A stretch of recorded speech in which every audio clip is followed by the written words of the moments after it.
Boa noite, pessoas. Mais um Café com Sexologia. Eu, Oswaldo Rodrigues, do Impassex, o Instituto Paulista de Sexualidade, com meus colegas psicólogos do Impassex, Rafael Teixeira e Camille Borges. Hoje nós temos uma convidada que vai trazer um assunto, eu acho que vai mexer com a cabeça de vocês. Thaís Gonçalves, ela é uma psicóloga, claro, a gente gosta de trazer psicólogos aqui. Também trazemos outros profissionais, mas é essa a nossa forma de ver o mundo que nós queremos passar para as pessoas com relação a sexualidade, saúde mental, relacionamento de casais. Primeiro, deixa eu agradecer você, Thaís. Obrigado por estar aqui, dispor esse tempo, gastar esse tempo com a gente num domingo à noite. E também os nossos colegas, que também fazem a mesma coisa aqui com a gente. Obrigado por estar aqui. Eu que agradeço pela oportunidade. Eu sempre pergunto para o Rafael qual é o tema que o nosso convidado vai falar. Então, Rafael, qual é o tema que a Thaís veio falar aqui com a gente? Boa noite a todos, boa noite, Thaís. Agradeço pela sua presença. Hoje a gente vai falar sobre a síndrome da escolhida, né? Você pode contar um pouco pra gente o que a gente entende por síndrome da escolhida? Vocês ouviram isso? Síndrome da escolhida. Já é pra assim, como assim síndrome? Síndrome não é ruim? Sentido? Escolhido não é bom? Epa! Conta pra gente, Thaís, porque é um assunto bastante interessante. Bom, eu tenho a definição aqui de duas escritoras referências, né? E uma complementa a outra. Uma diz o seguinte: a necessidade de ser assumida como única em uma relação monogâmica. Isso é a Adriana Ventura que diz, né? Ela é professora e escritora. E a outra diz: uma dinâmica que coloca a mulher em uma situação passiva e excludente. Bell Hooks, professora, escritora teórica, né? Feminista. Quer dizer que você está contando que parece que o termo, a síndrome da escolhida, está querendo dizer algumas coisas atrás da palavra, da frase, querendo dizer algo que pode não ser muito bom. Exatamente. Eita. Então, por que não é bom? Conta pra gente. Então, essas duas mulheres, elas fazem uma crítica à monogamia, né? Mas o foco para onde eu quero levar essa discussão é como que a gente aprende a ter essa necessidade de ser escolhida? Ou seja, a gente aprende uma necessidade. Muitas vezes as pessoas falam de necessidade como se fosse uma coisa natural. Tipo, a gente aprende a ter necessidades. A gente aprende a ter necessidades. Então, eu preciso começar do começo, né? Que é como a gente aprende a ser mulher, né? Então, a gente aprende observando outras mulheres. Então, eu tô lá, sou uma criança, eu sou uma menina... E eu olho a minha mãe. É uma mulher que ela usa vestido, ela cozinha, ela tá lá em casa, ela é casada. Ou não. Mas quem são essas mulheres que são prestigiadas, né? Essa mulher que teve sucesso. É a mulher que é casada, é a mulher que está dentro deste relacionamento. Então, eu vou crescendo e entendendo que, para que eu tenha esse sucesso, eu preciso ser essa escolhida também. Ter filhos, né? Exatamente. Toda uma estrutura de imagem, né?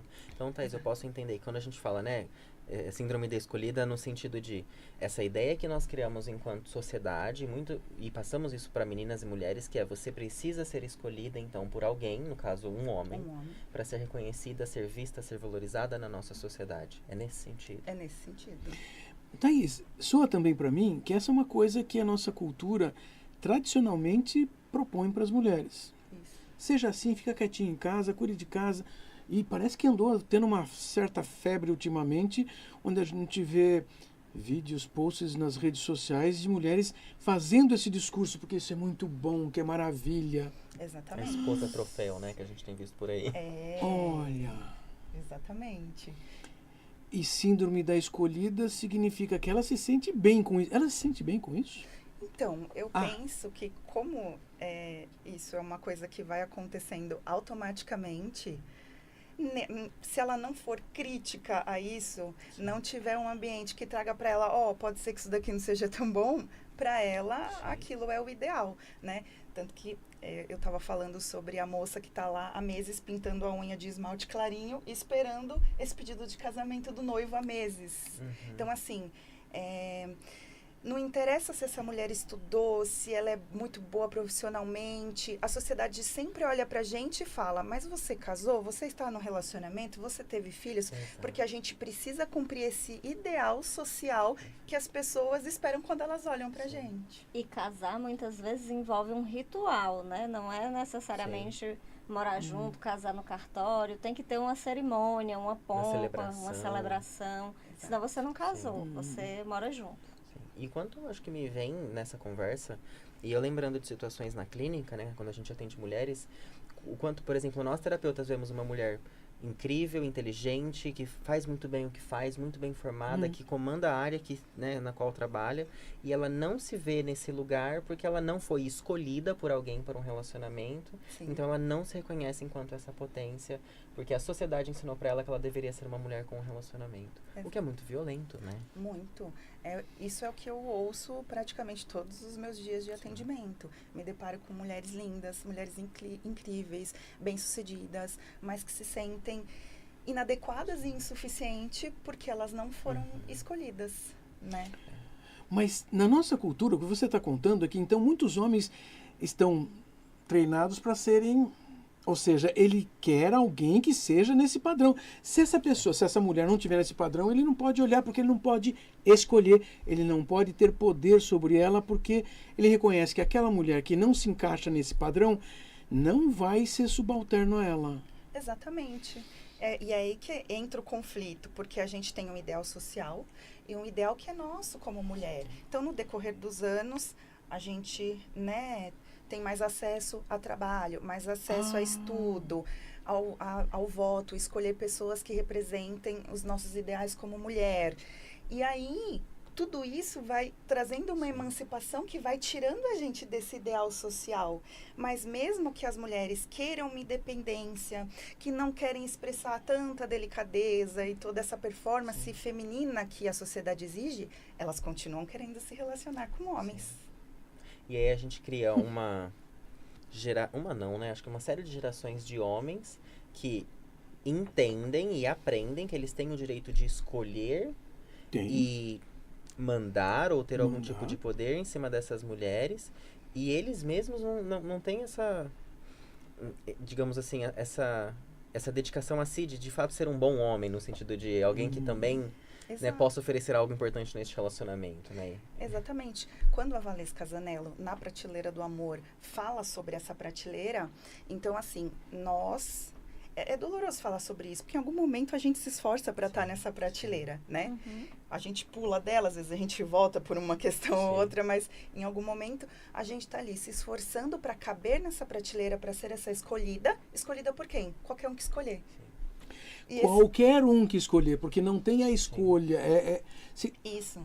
É isso que é se tornar objeto. Exato. Mas objeto no mau sentido, porque assim, tem que ficar esperando, alguém vai escolher. Ao mesmo tempo, você também me conta de uma maneira que essa pessoa, se ela encontrar alguma circunstância que minimamente satisfaça as necessidades dela, ela vai se considerar perfeita, porque ela foi escolhida, ela aprendeu que teria que ser escolhida e agora ela tem as coisas estão boas. Se ela não for hostilizada, é que é complicado, né? Porque a hostilização já aconteceu. Mas nós vamos ter mulheres que podem estar se sentindo bem nessa circunstância, mesmo que a gente de fora diga, ei, faz alguma coisa para a tua vida. Sim. E é difícil, às vezes, a gente ver a mulher relatar uma violência sem saber que aquilo é violento. Isto. Não é? Porque, assim, infelizmente, no mundo que a gente vive, em especial no Brasil, a única coisa garantida pra gente é a violência. Ou a gente vai ser violentada para se encaixar, ou a gente vai ser violentada porque a gente não se encaixa. E aí, é aí que vem o quê, né? A questão do constrangimento que mulheres passam, da cobrança social, né? Você tá ali numa festa de família, ficou pra titia. Ou então você é excluída porque você começa a ser vista como uma ameaça por mulheres que são casadas. Não vamos convidar ela porque ela tá solteira e eu vou com meu marido, então não, vamos levar ela, não. E muitas relações que se estabelecem entre casais, né? Então, aquela pessoa que não tem um casal ou não faz parte de um casal não é convidada, não é madrinha de casamento, Exato. não vai para os encontros dos casais. Exatamente. Mas Tá, mas havemos de convir que assim, então o mundo está dando as regras. Sim. A questão nós estamos discutindo como é que nós lidamos com essas regras, sim, porque, veja, a gente não vai ser jogador de basquete. Exato. Já passamos da idade. Mas sim, isso é ruim? Não. Eu quero dizer, nós podemos ter outras escolhas. A questão que nós estamos falando é que essa escolhida, ela já não tem mais escolha quando ela já foi formatada de um jeito. A Carla trouxe um comentário aqui pra gente, Oswaldo. Ser escolhida é a ideia romântica do amor. Aí também vem junto a possibilidade de violência de gênero. Isto, porque essa coisa que nós estamos falando é uma violência de gênero, porque se a outra pessoa foi escolhida, é porque eu escolhi. Se eu sou o autor da ação, o que acontece? O outro não pode fazer nada, porque eu sou que mando. Eu que escolho. Uhum. Então, e nós homens aprendemos isso. Isso é bom para os homens? De fato, não. Porque, assim, também vamos ter muitos homens, e aí nós vemos os consultórios, que chega um momento em que, assim, ele foi indo lá, né, com 15, 18, 20 anos, escolheu, sim, casou. De repente ele começa a perceber que, assim, caramba, ele está carregando nas costas um peso, ele comprou um peso que ele não queria comprar, e ele sente que pagou caro, e está pagando em muitas mensalidades, ou seja, ele também começa a sentir que dá erro. Sim. Porque escolher, nem sempre, nesse caso, nem sempre é bom. Além do que, nós estamos falando que ninguém escolhe. A escolhida e o escolhedor não escolhem. Eles não fizeram alguma coisa porque eles desejam que aquele mundo seja daquele jeito. Eles só estão fazendo. Cumprir o protocolo. Sim. Cumprir o protocolo. Muito social. Bom. E é um protocolo social. Sim. Olha só. E eu fico me perguntando, Thais, e queria se pudesse explicar pra gente assim. Então, o que eu entendo as mulheres são ensinadas de que serem escolhidas é sinônimo de serem amadas. Sim. Uhum. Então, ao ser escolhida por alguém que muitas vezes não tem essa autodedicação pra si, digamos assim, pra se tornar alguém, um bom parceiro, né? Ela entende que por ser escolhida somente ela foi amada, ela é amada. Isso. E isso é muito diferente de ser amada. Né? É uma relação de cuidado, de amor e de carinho, é muito diferente de ser uma relação em que eu te escolhi, sim, necessariamente. Né? É que também, assim, eu fico pensando, né, Rafael, assim, as pessoas falam de amor, etc. O que cada casal está compreendendo de amor? Porque talvez até algum desses casais se sinta extremamente equilibrado e a gente olhando de fora, a gente diz assim, seguiram o protocolo. Aliás, não tem nada além do protocolo. E eles vão dizer pra gente, nós nos sentimos amando um ao outro. Não queremos destruir lares. Mas eu acho que nós estamos falando para aquelas pessoas que começaram a perceber que, gente, eu estou tentando fazer alguma coisa, só cumprir o protocolo e só isso não vale. Exato. Por quê? Porque você que não está satisfeito, você que não está satisfeita, precisa começar a ver algumas outras possibilidades, começar a literalmente desenvolver alguma alternativa de vida. Vocês podem continuar juntos, inclusive se reorganizarem enquanto casal. Porque eu fico pensando, as duas pessoas também podem, mas não é fácil, né? Não. Temos uma pergunta aqui da Carla. Eba. Ao ser escolhida por alguém que não sabe amar, pode ser muito sofrido. Você não acha, Thais? Acho. E eu vi uma reflexão de uma moça esses dias que ela estava fazendo uma pergunta que era a seguinte: você tem um companheiro ou você tem um acompanhante? E aí ela estava falando que, assim, quando a gente tem um companheiro, ele é ativo, ele é autônomo, ele divide ali decisões e afazeres com você. E o acompanhante, ele é um cara que está ali esperando uma orientação sua do que fazer. E essa é a queixa dessas mulheres. Então ela cumpre o protocolo social, porém quando ela chega na vivência, na experiência desse casamento, ela está insatisfeita. Sim. Porque não é só uma questão de cumprir. Sim. Qual é a consequência disso, né? Então, quando eu trabalho isso com as mulheres na clínica, eu trabalho, olha, a gente precisa formar aqui um critério desse parceiro que você deseja, que você precisa almejar que ele venha com esses valores alinhados com você, né? Eu quero um parceiro, porque assim, o que eu quero? Eu quero um parceiro para quê, né? Carinhoso, um bom moço, né? A mulher vai lá, eu quero um cara para ser companheiro, para viajar comigo, para viver comigo. Isso, né? E quando você pergunta para um homem, Esses dias também a Adriana Ventura está falando disso. Pergunte para um homem uma mulher ideal e veja ele descrever uma empregada doméstica. Exatamente. Então, assim, a função do relacionamento é muito diferente. Então, as mulheres precisam ficar atentas, ler sobre isso, falar sobre isso, ir para terapia para falar sobre isso, para falar, olha, pular da prateleira. O meu papel é um papel assim, eu empurro da prateleira e ao mesmo tempo eu tenho que estar assim na prateleira esperando essa pessoa cair, porque é tudo muito doloroso, né? Mas para ela pensar, bom, então os meus critérios são esses, então agora sou eu que escolho. Exatamente. Eu já vi muitas mulheres também, né, Thaís, que nem se permitem reclamar em terapia daquele parceiro, porque assim, mas pelo menos eu tenho essa pessoa, né? E essa pessoa não faz aquilo que é violento. Como é que eu defino que o meu parceiro é bom por algo que ele não faz? Exato. Né? Por algo que ele deixa de fazer. O que é que ele faz? Exatamente. Você está falando de uma outra coisa também, que eu estou tentando compreender quando nós recebemos pessoas, casais, homens e mulheres no consultório, e que trazem essas discussões de relacionamento. Então, assim, o que você está nos mostrando aqui hoje é que muitas vezes você está ajudando essas mulheres a fazerem uma revolução em suas vidas.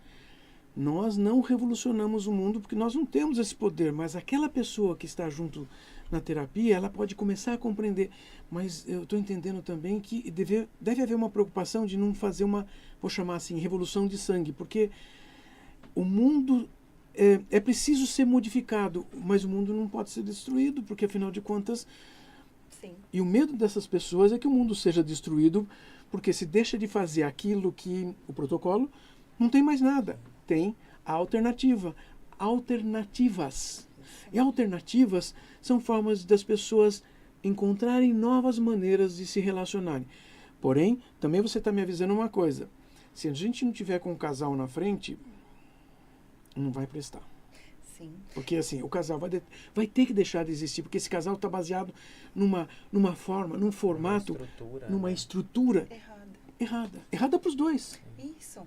Tem um movimento que chama 4B na Coreia do Sul, que as mulheres decidiram que elas não vão mais se relacionar com homens enquanto a coisa não mudar. Achei fantástico. Eu também, inclusive. Excelente. Porque assim, eu acredito que as mudanças de comportamento promovem mudanças de comportamento. Então, enquanto a gente aceitar estar nessa prateleira, enquanto a gente aceitar não falar sobre o que é problemático no comportamento deles, a gente vai ficar fazendo manutenção desse privilégio que não acaba nunca. Então, a gente precisa, sim, ter parceiros que não são perfeitos, mas que estejam dispostos a reconhecer o privilégio, a mudar comportamento, a entender a estrutura. Olha, eu não sei, realmente, eu sou bem machista, mas eu quero entender, porque eu quero mudar como pessoa, porque eu quero mudar a nossa relação. Só que a gente se depara com um monte de mulher boa pra caramba, se esforçando, fazendo tudo num relacionamento, pra um cara que não faz nada. A gente tem outro comentário aqui da Carla. Ao menos não violenta, Camille. A sociedade nos ensina a submissão ao abuso. Assim elas pensam e contam. E me veio uma reflexão, Thaís, conforme você vai falando, e acho que é uma narrativa que todos nós já ouvimos na clínica, que é aquela mulher que tem uma relação com um cara que já vem há um tempo, esse tempo pode ser 1 ano, 2 anos, ela não é uma relação oficial, digamos assim, e não raro, que é o que mais me entristece, muito rapidamente esse cara arranja uma outra mulher e não fica com ela. Sim. E aí essa coisa de... A gente não tinha uma relação, e ele sempre, não quero um relacionamento sério. Né? Entra nessa lógica de ser escolhida e ficar esperando este homem assumir a relação, e aí ele arranja uma outra namorada. Sim, mas porque tem um perfil. Porque às vezes essa mulher é bom eu estar aqui com ela, mas ela não vai me servir o suficiente para ela ser minha escolhida para casar comigo. E aí ele mantém, né, essa relação que é violenta, né? Isso é uma violência. Mas é confortável para ele. Claro, mas também parece que é uma regra secundária da nossa cultura, né? Onde os homens então podem ter a número 2, a número 3, e elas são mantidas em graduações menores e ficam na esperança de se tornar a escolhida número 1. Ai, não, ele disse que vai se separar. Histórias que a gente vê em filmes assim, aos rodos, mas histórias que a gente vê no consultório. E é triste, né? Porque muitas vezes essa mulher está se dedicando a essa relação com o intuito de levá-la à frente, cuidando, né? Pensando, refletindo, trazendo a conversa. E esse homem vai levando, né? Ele literalmente ele leva. Sim. E aí ele some. Eu penso que não tem como pensar fazer um raciocínio sobre as transformações sociais sem pensar na transformação dos relacionamentos. Então, existia um cronograma, um outro protocolo dos relacionamentos, que era, a gente se conhece, a gente namora, a gente fica noivo um tempo e a gente se casa. Por quê? Porque as relações sexuais só aconteciam depois desse casamento. Então, hoje, quando a gente fala da liberdade sexual feminina, liberdade entre aspas, por quê? Hoje os homens não querem se relacionar. Por quê? Porque você não precisa casar para ter sexo. Ter uma relação sexual. Então, quer dizer, o relacionamento era o preço a ser pago pelo acesso ao nosso corpo. Porque antes, ainda mesmo com todo esse cronograma, eram relacionamentos longos. Eles ainda queriam relacionamento. Hoje, eu vou sair com ela 1, 2 vezes, vou fazer sexo e não preciso ter esse relacionamento, esse trabalho de conhecer família, de levar para jantar, de fazer. Então, assim, a gente é muito violento também ter que decidir o quê? Eu quero desejar, eu quero expressar o meu desejo e vivenciar. Só que aí eu tô, como que eu posso dizer, privilegiando uma pessoa que não vai querer um relacionamento comigo. Eu costumo, né, dizer para as pessoas que eu acompanho, para pessoas íntimas, né, na vida pessoal, no sentido assim, vamos inverter a lógica e pensar o quanto eu estou dando o direito de alguém ter a minha companhia, né? Muitas vezes não é no sentido, eu tenho uma fulana, muito bom. Se a gente inverter, essa pessoa está tendo o direito de ter a sua presença, a sua companhia, seu cuidado. Isso é importante, né? Eu preciso valorizar o que eu estou oferecendo, né? O que essa pessoa também recebe, né? Sim. Que é uma coisa que dificilmente acontece nas relações. Porque a função da relação para um homem é um e para a mulher é outra.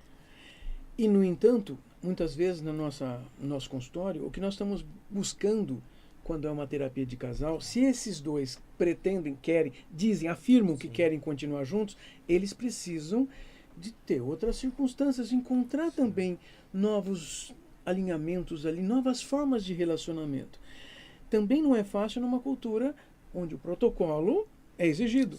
E vamos lembrar outra coisa, nós temos subgrupos também na nossa cultura e que muitas vezes esses subgrupos, eles são diferentes por si, ou seja, nós estamos falando de um padrão que ele é relativamente comum na nossa cultura, mas alguns subgrupos aprenderam a lidar com essas circunstâncias, não deixando o protocolo se sobrepor aos relacionamentos possíveis. Relacionamento mesmo, ou seja, olha, convivemos, dividimos, trabalhamos, fazemos as coisas. Opa, dá para fazer as coisas. Dá. As duas pessoas precisam depender uma da outra. Essa é uma questão importante. Relacionamentos são interdependentes. Não é que um depende do outro, mas ambos dependem um do outro por uma razão. Qual? Serem um casal com outras e várias funções.